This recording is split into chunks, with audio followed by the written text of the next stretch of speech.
Deadpool, Deadpool, Deadpool, Deadpool, Deadpool, Deadpool, Deadpool, I was waiting for more people to join in, but apparently it was just those 6. All right. Woo! That's wonderful. You win the prize. Yes. There isn't a prize. Awesome. The prize is you're sitting here with everyone else. Hey, everybody, how are we all doing today? Very good. Is everybody excited for another story time? Heck yeah! Woo! Shout out the name of your favorite stories.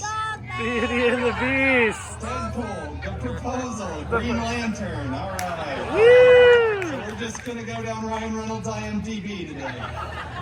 Cool. All right. Well, we're not going to do any of those because this is my show and I'm only allowed to do what Disney tells me I can. So this story is a beloved bedtime tale mashed up with a very profitable licensing agreement. Now, today's story is Cinderpool. Yes! Yay. Woo! All right, there we go.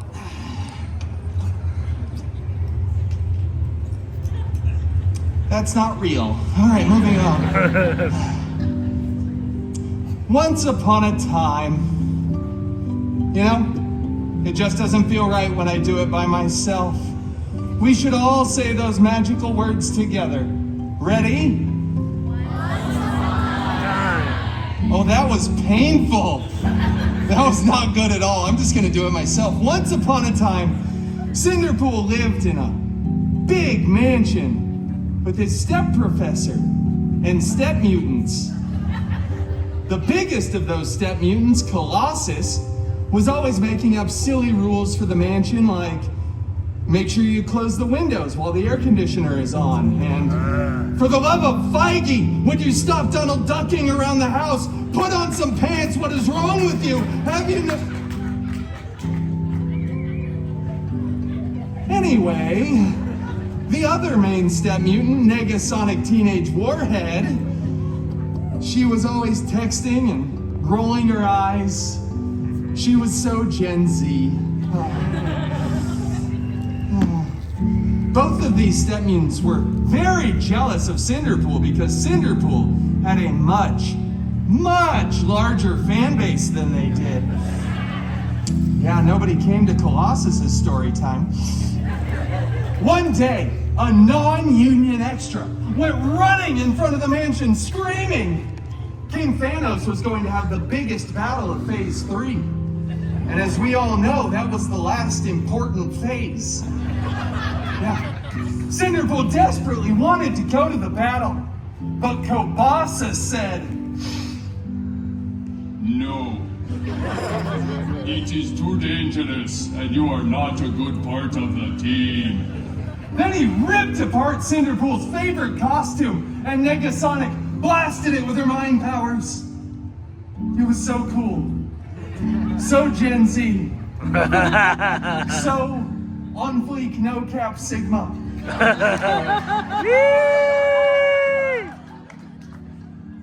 Cinderpool was distraught, vulnerable and exposed as he stumbled out onto the mansion, weeping, desperately trying to get that Oscar. But then he looked up and saw, beginning to form, a golden sparkle circle. And out of that sparkle circle stepped his fairy gear. Oh my God! Yeah! Wolverine! Wolverine! Wolverine! Wolverine! Wolverine! Wolverine! Wolverine! Wolverine! A lot more people chanted for you than they did for me. What? All right, well, I guess we'll just... Fairy God Mutant Wolverine! I desperately want to go to the big battle, but my main step mutants destroyed my costume. Shut up! He said lovingly. What? I'm doing a story, okay? I can't go to the battle without a costume. It got destroyed. You're my fairy god mutant. Do something with the wand and a pumpkin. Just get another one then, and stop whining. God. Wow, with that wonderful and somewhat Australian life advice, Cinderpool ran to the wardrobe department, grabbed a new, freshly laundered costume, and headed to the big battle.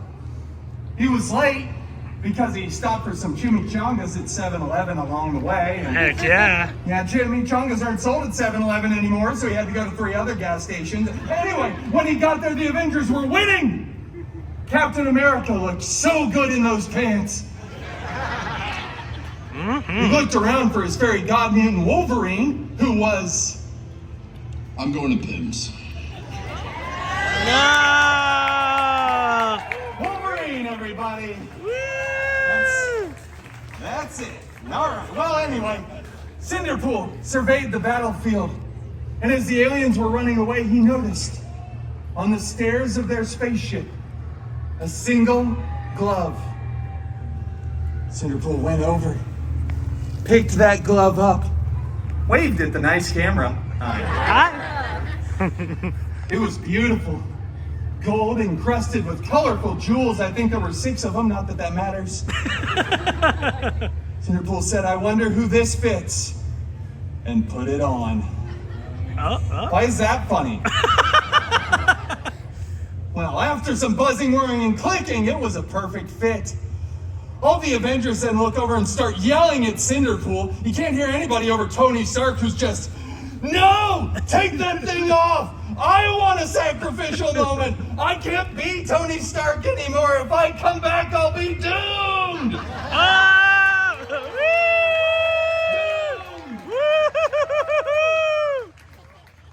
Half you clapping don't even get the joke. You're just trying to fit in. Yeah, Tony Stark doom, you'll get it anyway.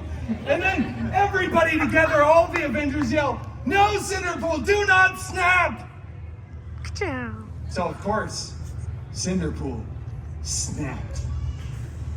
Both physically and mentally, Cinderpool does that all the time. Just started snapping over and over. People were disappearing, reappearing. There were dogs falling out of the sky. Everybody was crying. It was really expensive for the VFX department.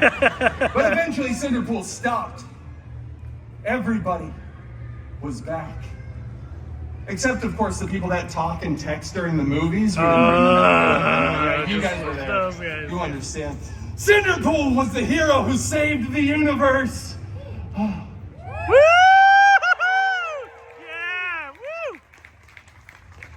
And at that moment, all the Avengers tackle Cinderpool to the ground, rip the glove right off of his hand, and then blah, blah, blah. Years later, they remake the film. They CG Tony Stark's head on my glorious glove. So he gets to be the sacrificial hero, and it goes on to become the most profitable film in the Feige universe, the FCU. But it's okay, because Cinderpool went on to start his own film franchise, which will break box office records! Woo! And then they had to invite Cinderpool back to the Avengers Endgame 2, Electric Boogaloo. And that, ladies and gentlemen, is the true story of the Endgame. Yeah! Woo! Wait, did I start doing Cinderella? Yeah, it's fine. I'm sure it's fine. Thank you all so much. You were wonderful. Most of you were good. That's an X-Man. All right, bye, everybody. Deadpool! Woo!